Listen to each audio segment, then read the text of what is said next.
A wall of fire and smoke has wrapped itself around Moscow. Ukraine just let loose the largest raid of the war to date. Hundreds upon hundreds of drones, glide bombs, cruise missile hybrids. Ukraine threw all of it into the fight, and the biggest attack of the war so far has set Moscow ablaze and sent its officials scrambling to bury the damage. But that cover-up isn't holding. The information is leaking out, and we've got plenty of it. On May 17th, United 24 media reported that a staggering swarm of nearly 600 Ukrainian drones had hit Moscow and several major military-industrial sites across the Moscow region overnight. That figure alone would rank as one of the largest aerial assaults on Russian soil since Putin launched his invasion. But it turned out to be only the beginning. By the time the attack wrapped up after nearly a full 24 hours, Russia's defense ministry was claiming its air defenses had knocked down 1,054 Ukrainian drones, 8 guided bombs, and 2 missiles, likely a Flamingo drone missile hybrid and a Neptune MD guided missile, according to the Kyiv Independent. Classic Moscow. Boast about your interceptions while your military plants go up in flames. What we're watching here is months of planning and grinding effort finally paying off for Ukraine. Over roughly the past year, we've seen Ukrainian strikes against Russian air defences surge. The reasoning's straightforward. Russia is an enormous country. Even on its best day, its air defences are stretched thin. The more of those defences you take out, the wider the gaps grow. Ukraine has been working this plan for months, building cheaper, longer-range drones while steadily chipping away at Russia's defensive network.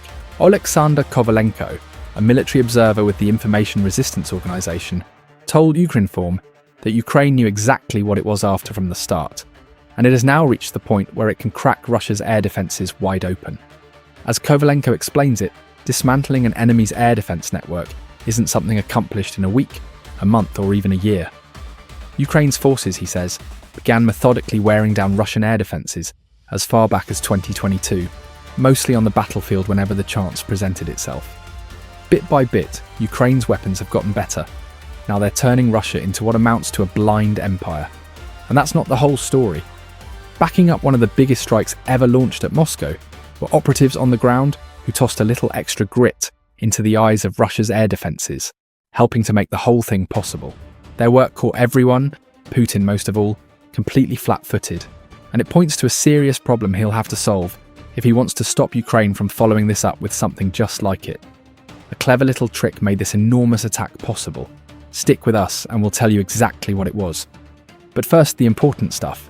The damage Ukraine inflicted with its record-breaking strike on Moscow.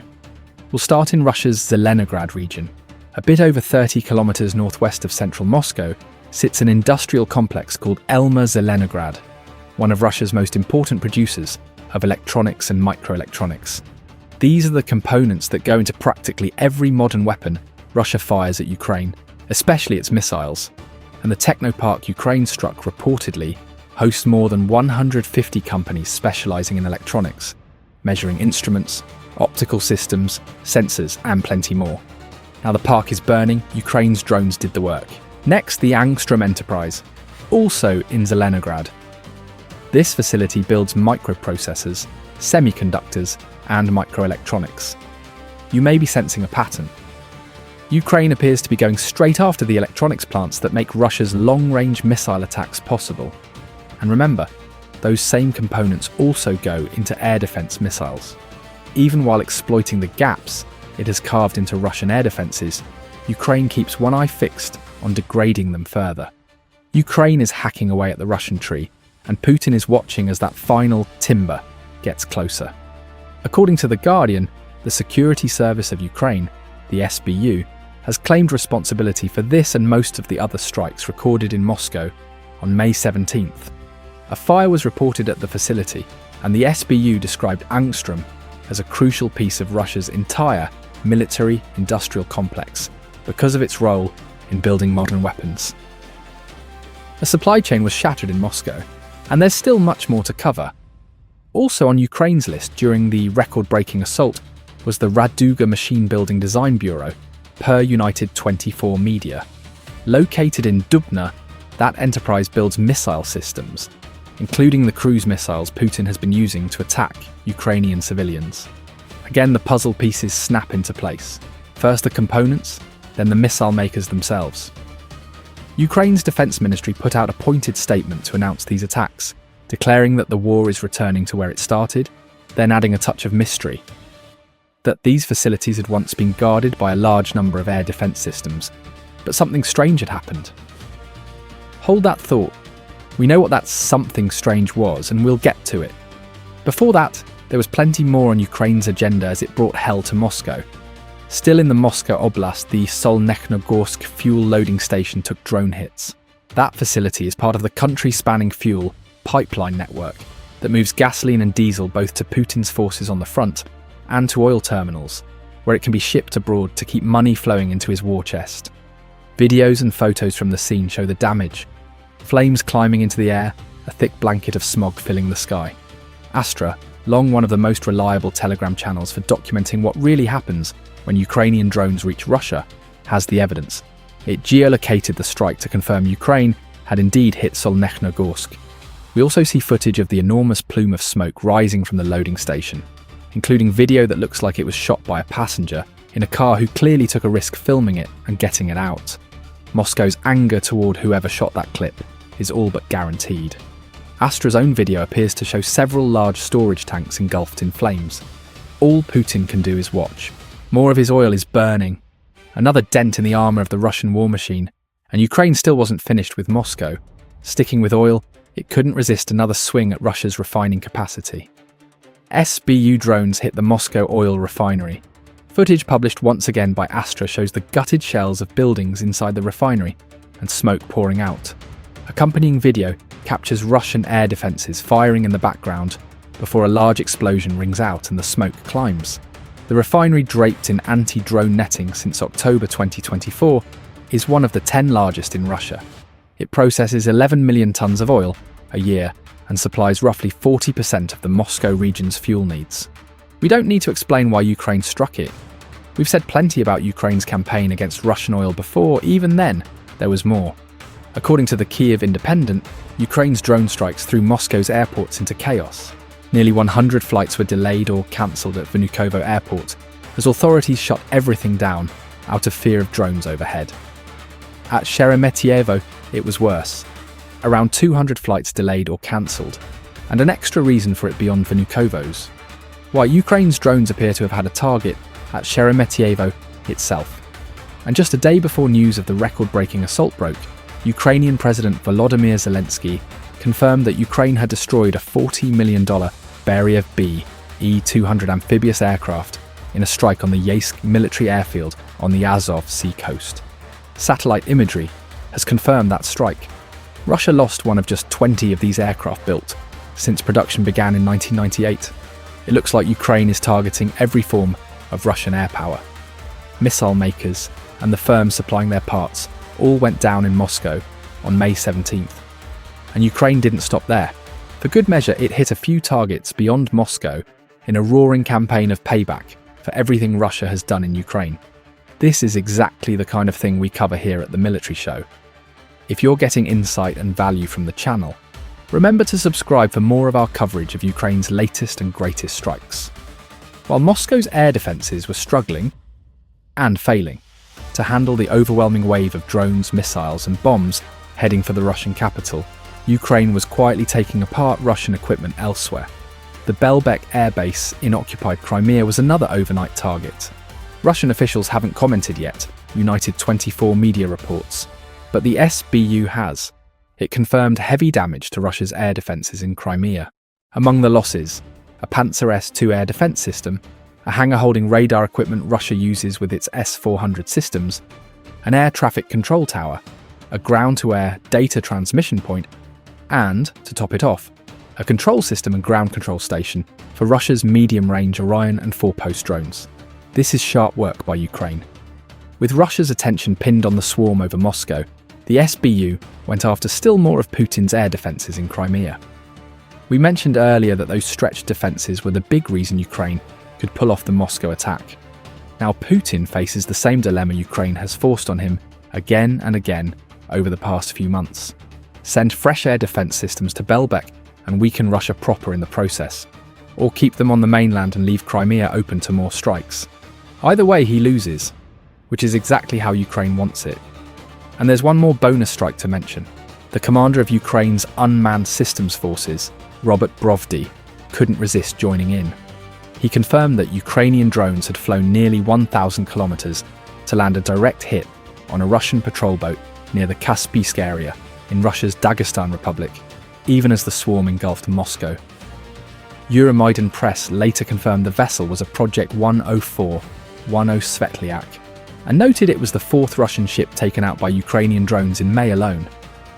Brovdy remarked that the range of targets was off the charts, and then, sharing footage of the strike on Facebook, Ukraine's notorious drone commander delivered a warning that seems aimed straight at Putin and his generals. They are expanding. Moscow just got a taste of that expansion, and Putin can't spit it out. Ukraine has hit a new high in its long-range attacks, and as Brovdy says, it's only going to get worse for Russia from here. More powerful drones are waiting in the wings as Russia's air defences get knocked out one by one. And for Zelensky, this was sweet revenge. Russia had it coming, not only for everything it has done in Ukraine, but specifically for a recent strike of its own.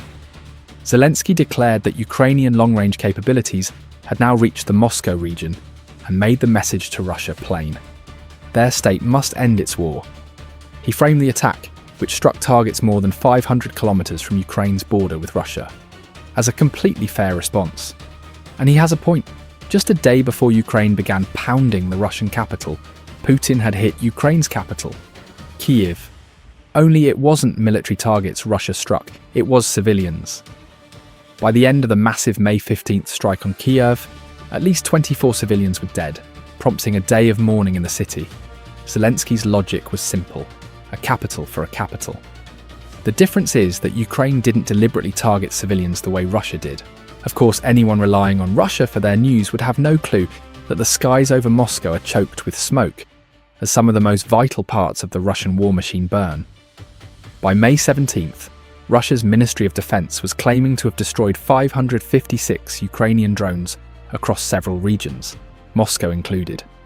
That figure later roughly doubled, as we noted, and grew to include guided bombs and missiles. As is so often the case with Russia, separating truth from spin is hard. If it's 556 drones, this is one of the largest attacks Ukraine has ever launched at Russia. If it's over 1,000 drones plus the bombs and missiles, it isn't just one of the largest. It's the single biggest strike Ukraine has carried out so far in the war. Either way, the scale of the blitz against Moscow was enormous. One Russian military blogger, Alexander Kots, spelled it out. For the first time, the number of long-range drones shot down topped 1,000, averaging around 44 per hour over the past 24 hours. And he admitted, the enemy's strike capabilities are clearly growing. That's the part that should really worry Putin. Not just the scale of the attack on Moscow, though it surely left him rattled as he showed his strength by hunkering down in a bunker as far from Moscow as he could get, but that yet another military blogger is being this brazen about admitting Ukraine's attacks are getting bigger and more destructive. Pair Kott's commentary with the footage pouring out of Moscow after May 17th, and you get the one thing Putin desperately wants to avoid: information reaching the wider world. Putin is so determined to keep anyone from learning the reality of what's happening in Russia that the Moscow city government recently passed a law banning any publication of Ukrainian drone strikes without explicit official permission. That measure was reported by the Kyiv Independent on May 13th. Just the newest entry in a long line of reporting restrictions Putin has been rolling out since 2025. He wants to control the story of what's happening in Moscow. That's why the Defense Ministry keeps talking about drones supposedly shot down. What he doesn't want, but what the world is seeing thanks to Telegram channels like Astra, is reporting on the burning military-industrial complex in the heart of Russia. Russia's answer, as always, is to lie and obscure. Oh, and it had one other answer. On May 17th, Russia punched itself in the face.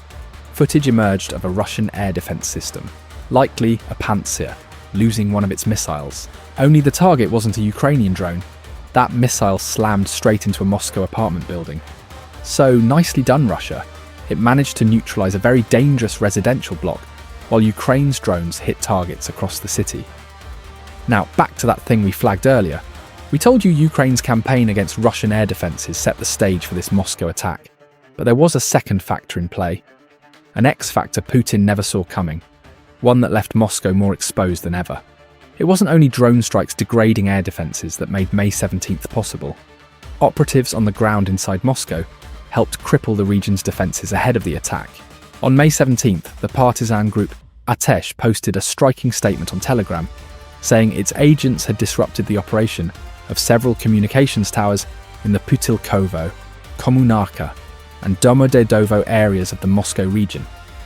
Facilities that, according to Atesh, housed electronic warfare modules used to track low-flying targets, relay data, and coordinate air defense units. Sabotage was in the air before Ukraine's strike, and it appears to have played a key role. The fires Atesh showcased in its post knocked out electronic warfare modules that monitor low-flying targets like drones, and they hobbled the ability of Moscow's air defense units to communicate.